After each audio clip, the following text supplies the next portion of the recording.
종료주일입니다. 종료주일이라고 하는 이름은 이제 주님께서 예루살렘에 나귀 새끼를 타고 입성하실 때 많은 사람들이 종려나무 가지를 끊어 이제 들고 나와서 환호했다. 그래서 종료주일이 되죠. 종료주일부터 시작을 해서 한 주간 고난주간이 시작되고요. 교회 절기에 의하면 금요일에 주님께서 십자가에서 운명하시고 주일 새벽에 부활하시는 그런 기간이 종료주일 고난주간 기간입니다. 오늘 종료주일에 주님께서 우리에게 마가복음 15장 33절에서 41절 말씀을 주십니다. 여러분들이 잘 알고 계시고 또 금방 또 읽었기 때문에 금세 그 분위기를 파악할 수 있는데, 이 본문의 분위기는 절대 긍정적이고 밝고 그렇지는 않죠. 물론 이 배경을 영화로 만들어서 또는 연극에 그렇게 올리고 상영하고 그런 일이 지금도 계속되고 있지만, 보셔서 아시겠습니다만 또 보시지 않았다 할지라도 상상을 해본다고 한다면 결코 그 무대가 밝고 조명도 화려하고 음악도 경쾌하고 그럴 것 같지는 않습니다. 어두운 무대겠죠. 희미한 조명이겠고 음악도 음산한 그런 음악일 겁니다. 어쩌다 나오는 사람들의 어떤 말소리도 힘이 없겠고, 힘 있는 말소리가 나온다고 해도 그건 어떻게 보면 오늘 말씀에 기록된 그대로 절규 같은 한탄스러운 목소리일 겁니다. 아무리 밝게 보려고 해도, 아무리 긍정적으로 상상하고 밝게 표현해 보려고 해도 절대 그럴 수 없는 것이 본문 배경이죠. 오늘 그 본문에 이게 스며들어 있는 그런 어떻게 보면 아주 부정적이고 어떻게 보면은 음산하기까지 한 그 분위기를 한번 확인해 보면 33절에 이렇게 기록되어 있습니다. 제6시가 되면 성경에 이렇게 제 몇 시 그러면 이제 6을 더하면 오늘 우리가 사는 현대 시간으로 바꿀 수 있습니다. 6시니까 12시 정오가 되겠죠. 온 땅에 어둠이 임하여 제9시까지 계속했다. 그러니까 오후 3시까지죠. 12시에 시작을 해서 오후 3시까지 온 땅에 어둠, 흑암이 가득했다. 가장 해가 밝을 때, 가장 뜨거울 때 온 땅이 어두워지는 거죠. 오늘 이 말씀을 들었던 마가복음 그 교회 교인들, 그리고 이 일이 일어났던 그 십자가 현장에 있었던 사람들은 이 사건을 보면서, 경험하면서, 들으면서 저절로 무엇을 생각하게 되냐면 출애굽기를 생각하게 됩니다. 특별히 출애굽기 10장 22절에 이렇게 기록되어 있습니다. 캄캄한 흑암이, 어둠이죠. 3일 동안 애굽 온 땅에 있었다. 오늘 성경에 기록되어 있는 12시부터 오후 3시까지 이 3시간이 출애굽기 10장에 있었던 그 3일을 대신하는 거예요. 그런데 생각해 보면 출애굽기에 기록되어 있었던 어둠, 흑암은 애굽 사람들에게 내린 겁니다. 하나님을 거역하고 하나님의 말씀에 불순종하고 하나님을 향해서 끊임없이 고집을 피우며 그렇게 대항했던 그들에게 어둠이 내렸고 흑암이 내렸어요. 그런데 그 어둠, 그 흑암, 즉 하나님의 백성이 아닌 사람들에게 내렸던 그 흑암이 오늘 말씀해 보면 예수님 십자가 형장에서 재현되고 있는 거죠. 예수님 십자가 형장은 유대인들의 삶의 중심부였던 예루살렘이었어요. 애굽에 내렸던 흑암이 하나님의 백성이라고 자신하고 그렇기 때문에 구원받은 자고 우리만이 최고라고 생각했던 유대인들, 그 유대인들의 심장부인 예루살렘에 가득했다. 그럼 뭘 말하려고 하는 걸까? 뭔가 의미가 있겠죠. 34절 보면 크게 소리 지르셨다. 오후 3시에 예수님께서 이제 크게 소리 지르셨는데 37절에도 한 번 더 나오죠. 크게 소리 지르셨다. 이걸 아주 한 단어로 표현하면 절규죠. 절규. 버림당한 서러움에 쏟아져 나오는 그런 어떤 억울함, 토로함, 절규. 그리고 우리에게 너무나도 잘 알려져 있는 엘리 라마 사박다니. 그런데 마가복음은 이걸 의도적으로 번역하고 있어요. 그 두 번 강조하는 거죠. 두 번 반복해서 강조하는 거예요. 사실 엘리 라마 사박다니 이렇게만 딱 기록해도 마가복음 당시 교인들, 그 다음에 그 십자가 현장에 있었던 사람들은 이게 무슨 말인지 다 알아요. 왜 뭐 자기네 말이니까. 근데 마가복음은 이걸 의도적으로 번역해서 한 번 더 강조하고 있는 거죠. 엘리, 나의 하나님, 나의 하나님, 라마. 왜? 도대체 왜? 우리말로는 어찌하여라고 번역됐는데, 그리고 사박다, 버리셨나이까 네 나를.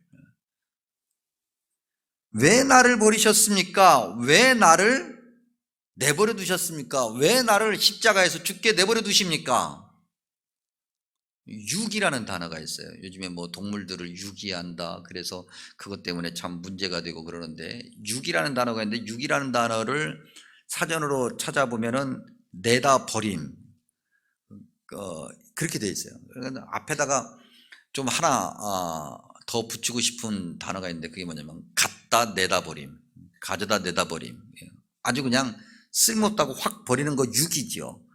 오늘 주님께서 34절에서 엘리 라마 사박단이라고 하는 것은 유기당한 자의 절규예요. 근데 누가 누구를 유기했는가? 우리 신앙의 고백의 표현대로 얘기하면 성부 하나님이 성자 하나님을, 성부 하나님이 독생자라고 기록되어 있는 예수 그리스도를 유기한 거예요. 무책임하게 내다버린 거예요. 얼마나 억울할까? 도대체가 왜 유기당하는 현장이 성경에 기록되어 있을까? 35절에서 36절, 곁에 섰던 자 중 어떤 이들이 들었다. 이 사람들은 누굴까? 보라, 엘리야를 부른다. 엘리라고 하는 단어를 딱 들으면서 그들은 엘리야를 연상했으니까 이들은 유대인이 틀림없죠. 혈통적 유대인, 야곱의 후예들이에요. 그런데 그들이 뭘 했냐면, 어떤 한 사람이 달려가서 해면은 스폰지 같은 거거든요. 스폰지에 신 포도주를 적셨다. 신 포도주는 바꿔 얘기하면은 부패한, 상한, 먹을 수 없는 거예요. 그 포도주를 적셔서 갈대에 꿰어 이렇게 올려가지고 예수님께 마시겠다. 그리고 이야기하기를, 가만둬봐라, 엘리야가 와서 그를 내려주나 어쩌나 한번 보자. 조롱이죠. 조롱하는 거예요. 조롱당하는 예수님의 모습을 봅니다. 37절, 예수께서 큰 소리를 지르시고 숨지시니라. 어쩌면 성경을 성경을 처음 읽는 그런 사람들, 그 다음에 그 십자가 현장에 있었던 사람들은 아마도 예수님께서 크게 소리 지르셨다라고 할 때까지만 해도 반전을 기대했는지도 모르겠어요. 예수님께서 이제 마지막 크게 소리를 지르시고 의자자작 하면서 삼손처럼 말이죠, 아주 그 십자가를 아작을 내면서 십자가 위에서 탁 뛰어내리실 거야. 아니면 그야말로 엘리야가 갑자기 확 나타나서 손발에 박혀있는 못을 타작 하고 빼버리시고, 예수님께서 아주 강력한 힘으로 거기 있는 모든 사람들을 다 쓰러뜨리고 장풍을 날리시든 뭐 어쩌시든. 근데 그런 반전, 일반적으로 사람들이 드라마나 영화 같은 데서 기대하는, 그리고 많이 보는 그런 반전은 끝까지 없었다. 무기력함이죠. 무력함, 말도 안 되는, 이게 뭐야, 실망, 좌절, 심지어는 분노를 일으키게 하는 그런 모습들. 38절에 성소 휘장이 위로부터 아래까지 찢어져 둘이 되었다 그랬습니다. 당시 성소는 헤롯 성전이죠. 헤롯이라고 하는 사람들이 유대인의 관심을 사기 위해서 거의 퇴락하고 무너진 그 성전을 이제 어떻게 보면은 좀 증축하죠. 그리고 보수해서 새롭게 합니다. 사실은 헤롯 성전인 거예요. 그래도 당시 유대인들에게 그 성전이 있다고 하는 것이 얼마나 감사한가. 그리고 그 성전 안에 중앙에 성소와 지성소, 즉 거룩한 장소 중에서도 거룩한 장소인 지성소를 구분하는 휘장이 있다고 하는 것이 그들에게 얼마나 위안이 됐던가. 그래, 거룩하신 하나님이 우리와 함께 계셔 저 성소, 지성소에 얼마나 거룩하냐면 1년에 한 번, 대제사장조차도 1년에 한 번밖에 들어갈 수 없는 그 거룩한 곳에 하나님이 계셔라고 그렇게 위로받았던 그 휘장이 위에서부터 아래로 찢어져 땅바닥에 나뒹구게 되는 거죠. 당시 유대인들에게 어떻게 보면은 그래도 헤롯이 지었지만 그래도 어쨌든 간에 우리의 그 마지막 희망 같았다고 그렇게 이야기하는 그 예루살렘 성전의 지성소의 휘장이 찢어졌다. 영적 심장부가 해체된 거죠. 그들이 정말 마지막까지 붙들었던 자존심이 다 무너져 버린 거고 기겁할 일이 아닐 수 없다. 즉 33절에서 38절까지 읽어봐도 어느 자리에서 보아도 유대인들의 입장에서도 제자들 입장에서도 심지어는 십자가에 달리신 예수님 입장에서 보아도 온통 부정적인 것뿐이에요. 부정적인 것으로 가득 차 있어요. 그런데 이렇게 온통 부정적인 것으로 어둡고 침침하고 암울한 것으로 가득한 이 성경 본문 이야기에서 두 가지 전혀 다른 반응이 나타나요. 하나는 부정적인 내용에 역시 부정적으로 반응하는 사람들. 아까 우리가 잠깐 봤던 35절에서 36절에 있는 사람들 말이죠. 예수님을 조롱했던 사람들. 야, 어디 엘리야가 진짜 와서 그를 내려주나 보자. 성경 또 다른 곳에서는 야, 저 사람이 맹인도 눈뜨게 하고 심지어는 죽은 사람도 살렸다고 하는데 자기 자신은 왜 못 살리냐? 저게 무슨 메시아야? 라고 조롱했던, 그야말로 그들 눈에는 무기력하기 그지없는, 당연히 반전이라는 것은 있을 수 없는 엘리야가 절대 올 리도 없고, 만약에 엘리야가 왔다 할지라도 엘리야가 정말 자기들이 생각하는 그런 위대한 선지자라고 한다면 엘리야가 와서 저 예수를 구해주면 안 된다고 생각하는 그러한 자들,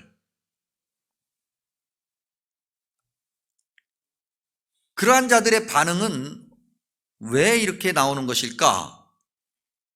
자기들의 고집 때문이죠. 자기들의 생각 때문에, 자기들의 결론 때문에.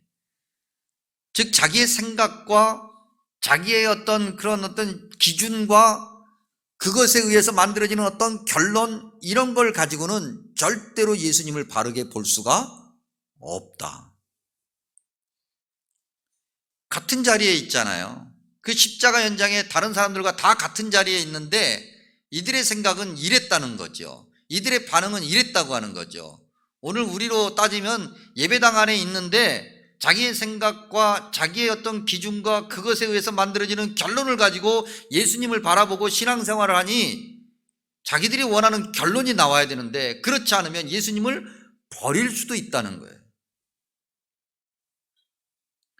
예수 그리스도 십자가 죽음이 얼마나 값진 것인가를 모르는 거죠. 그렇다고 한다면 예배당 안에 있지만 예배당 밖에 있는 자들이나 다를 바가 없는 거예요. 반면 온통 부정적인 것으로 가득한 순간 믿음의 고백을 하고 믿음의 자리에 서 있으려고 애쓴 이들도 있어요. 이것이 오늘 우리가 가져야 될 믿음의 모습인데, 가장 먼저 우리가 볼 수 있는 것은 예수님에게서 볼 수 있어요. 예수님의 그 순종 말이죠. 끝까지 보여주신 그 순종. 성자 하나님, 독생자 예수님, 하나님을 향해서 반문하지 않습니까? 어찌하여? 왜? 요 단어만 보면은 하나님을 향해서 따져 묻는 거예요. 왜 납니까? 왜 이래야 합니까? 도대체 뭐 하고 계신 거예요? 왜 나를 여기까지 끌고 온 거예요? 왜 이 지경을 만드신 거예요? 내가 뭐 했다고? 지난 3년 공생의 기간 동안 내가 뭘 잘못했다고? 죽도록 열심히 했는데, 열심히 신앙생활 했는데, 열심히 믿었는데, 열심히 순종했는데 왜 내가 죽어야 합니까? 그런데 이 주님의 반문이 끝까지 순종하는 모습이라고 이야기하는 것은 왜 그런가? 그 다음에 나오는 표현이죠. 엘리 엘리 말이죠. 나의 하나님이에요. 너무나도 힘들고 고통스럽고 머리로는 도저히 이해가 안 되는데도 그래도 당신은 나의 하나님이라는 거예요. 우리가 믿음 생활을 하면 우리도 믿음 생활 하는 중에 우리도 이런 질문들을 하지 않습니까? 왜? 그렇게 열심히 교회를 다니고 그런데도 왜 내 삶은 이렇게 됐고, 그렇게 열심히 신앙생활 하는데도 왜 하나님은 내 기도를 안 들어주시고, 왜 내 삶은 요 모양 요 꼴이고, 왜 그러냐는 거죠. 왜? 근데 왜에서 끝나는 것이 아니라 그래도 당신은 나의 하나님이라는 거예요. 그래도 주님은 나의 하나님이죠. 내가 절대 버릴 수 없고 내가 그래서도 안 되고 나를 버리지 않으시는 그분, 나의 하나님.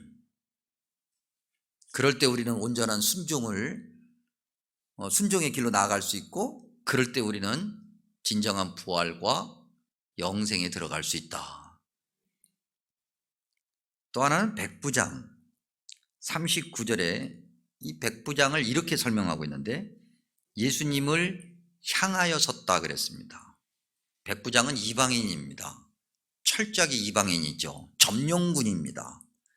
이 예수님 십자가 형장을 진두지휘하는 자입니다. 그런데 성경에 그 사람을 이렇게 묘사하고 있죠. 예수님을 향하여 섰다. 여러분, 이거 중요한 표현입니다. 우리가 눈여겨봐야 됩니다. 예수님을 향하여 섰다라고 하는 것은 그의 시선이 한 번도 예수님을 떠난 적이 없다, 이런 얘기예요. 예수님을 정면으로 봤다고 하는 겁니다. 옆에서 뭐 다른 거 이렇게 한 것이 아니에요. 이것저것 쳐다보고 그 다음에 예수님 한 번 보고 또 이것저것 쳐다보고 그러지 않았다는 거예요. 처음부터 끝까지 예수님만 바라보고 있었어요. 어떤 마음이었는지 모르겠어요. 예수님을 감시하려고, 예수님이 뭐 하나 지켜보려고, 아마도. 그런데 그렇게 예수님을 똑바로 한 번도 시선을 다른 쪽으로 돌리지 않고 예수님을 똑바로 쳐다봤던 백부장이 마침내 뭐라고 고백합니까? 이 사람은 진실로 하나님의 아들이었도다. 그렇죠, 여러분. 우리가 진정으로 주님을 만나지 못하는 이유는, 진정으로 부활의 그 영생의 기쁨을 맛보지 못하는 이유는, 진정으로 주님의 능력을 못 보는 이유는 주님만을 바라봐야 되는데 자꾸 딴 거 보잖아요. 주님이 원하시는 그 자리에 있어야 되는데 자꾸 다른 자리에 있고 말이죠. 이것도 보고 저것도 보고 이 소리도 듣고 저 소리도 듣고, 이쪽에서 소리 들리면 그쪽으로 시선을 돌리고 저쪽에서 소리 들리면 저쪽으로 시선을 돌리고, 그러니 주님을 볼 수가 없어요.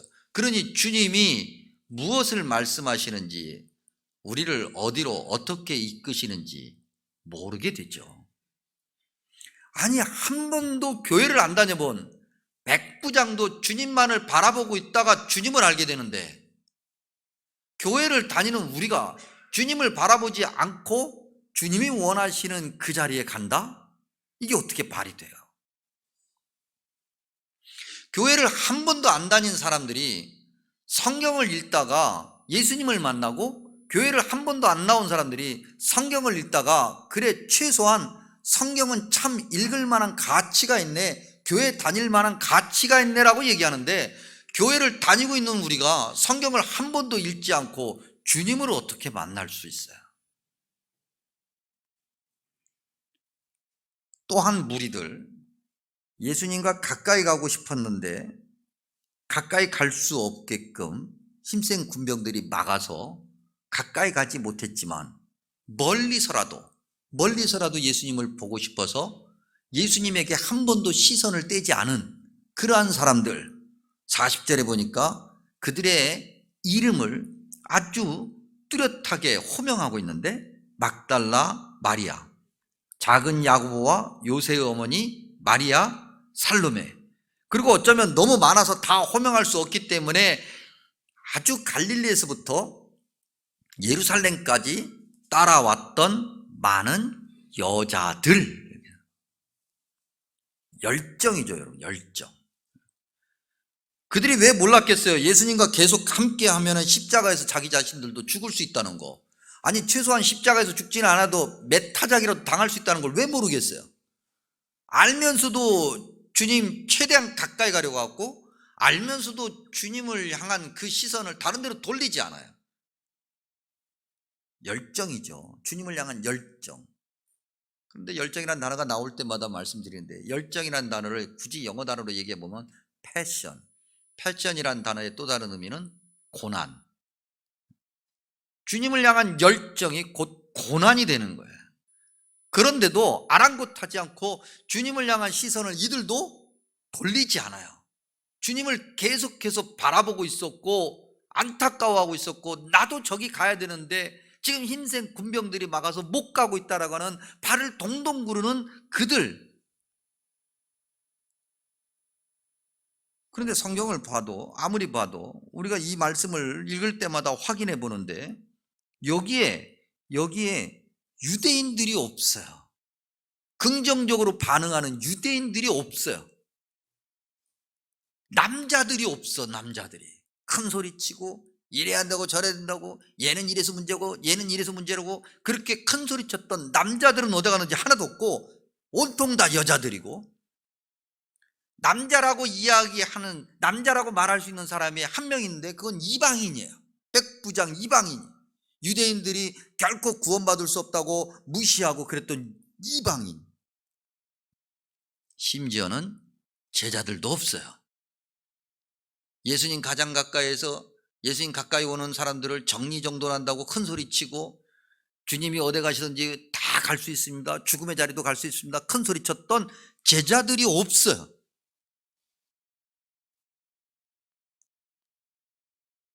오늘 저와 여러분도 같은 믿음의 공동체 안에서 같은 물리적 자리에 있는데 어떤 반응을 보이고 있는가 질문해 봐야 되겠죠. 같이 예배당의 자리에 있는데 오늘 말씀을 들으면서 주님께서 우리에게 원하시는 그 분명히 주님의 뜻이 있는데 우리가 어떤 반응을 보이고 있을까? 여전히 우리의 생각과 우리의 어떤 기준과 그것에 의해서 만들어진 우리의 결론을 가지고 주님을 바라보고, 주님은 이래야 한다고 저래야 된다고 그렇게 하지는 않는가? 아니면 도저히 말이 되지 않아도, 도저히 머리로 이해가 안 가도, 도저히 이상하다고 그렇게 생각이 들어도 그걸 꿀꺽꿀꺽 삼키고 순종으로 나아가는 그런 믿음의 반응을 보이고 있는가? 말씀을 듣는 이 종료주일 또 고난주간 동안에 저와 여러분이 어느 쪽에 해당되는지 살피시기를 간절히 소망합니다. 기도하겠습니다. 좋으신 아버지 하나님, 감사하고 감사합니다. 주님의 귀한 말씀 듣게 하셨으니 그 말씀에 합당하게 하여 주옵소서. 아버지 하나님, 우리의 믿음이 주님의 그 십자가 바라보게 하시고 그 십자가에 눈을 떼지 않게 하시고 주님이 원하시는 그런 믿음의 길을 바르게 걸어가게 하여 주옵소서. 예수님의 이름으로 기도하옵나이다. 아멘.